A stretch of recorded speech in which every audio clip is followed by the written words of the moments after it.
BB851, turn right, heading 180. 14 Papa, turn right 245, report localizer established 27. The return of my fleet of series that's been missing on the channel for almost a year after beginning it back in early 2018. Lots has changed within the aviation industry, so I'll be going back through the various carriers and taking a look at just how their fleets have changed. Today, beginning with the big Delta, which has been known for its rather expansive fleet portfolio, which has been far from streamlined in the past, and is so big, it is in the top 3 carriers in the world for fleet size. Starting at Airbus with the A220 series, this has featured prominently here on the channel following various deliveries. The A220 is featured with the carrier for some time now in the form of the A220-100, and only recently was the first A220-300 delivered to the carrier, which was built at the Alabama facility. Part of Airbus's grand plan at capturing the US market with a regional aircraft like that of the A220 that can be used on operations throughout the country. The inaugural flight with the Dash 300 only took place recently, but it will play a crucial role within their operations moving forward. The carrier recently extended their order book by 15 aircraft in the A220 series through to 90, featuring 40 of the A220-100s and finally 50 of the A220-300s, the longer variant within the series.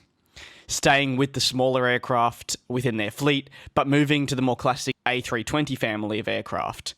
Delta has the A319, A320 and also A321 that features within their operations.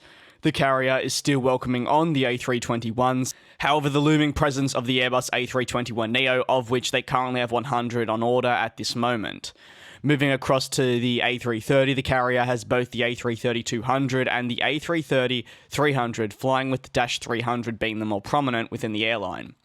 The carrier has a total of over 30 currently flying, while having just 10 of the A330-200s. The Airbus A350s also feature and now almost act as the flagship within Delta's operations. When moving across to Boeing, the airline flies the 717s, 737s, 757s and 767s. However, for the majority of these aircraft, the average age is very high. In fact, similar to the A320 series, the Boeing 757's average age sits at some 23 years, and the same goes for the Boeing 767's average age, which also sits at a whopping 23 years as well. The two aircraft types between them account for roughly 200 of the 800 plus aircraft within Delta's operations. This was higher prior to the recent retirement and rapid retirement, might I add, of the Delta Boeing 777s.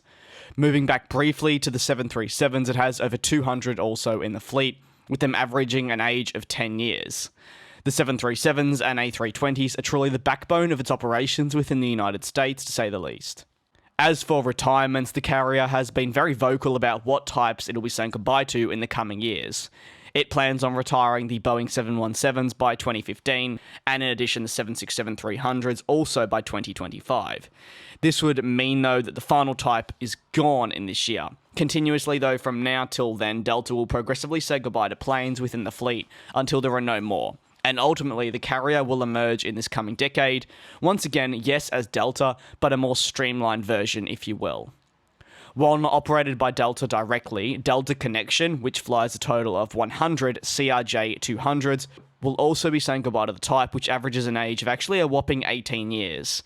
The retirement of these jets is scheduled to take place earlier than the 767 and 717s, with the final CRJ departing the Delta Connection fleet sometime in 2023. That's the fleet of Delta as of November of 2020. If you want to see me do more airlines for this given the current situation, do not hesitate to let me know. And as always, thank you so much for the continued support. It is greatly appreciated. Please do stay safe and take care.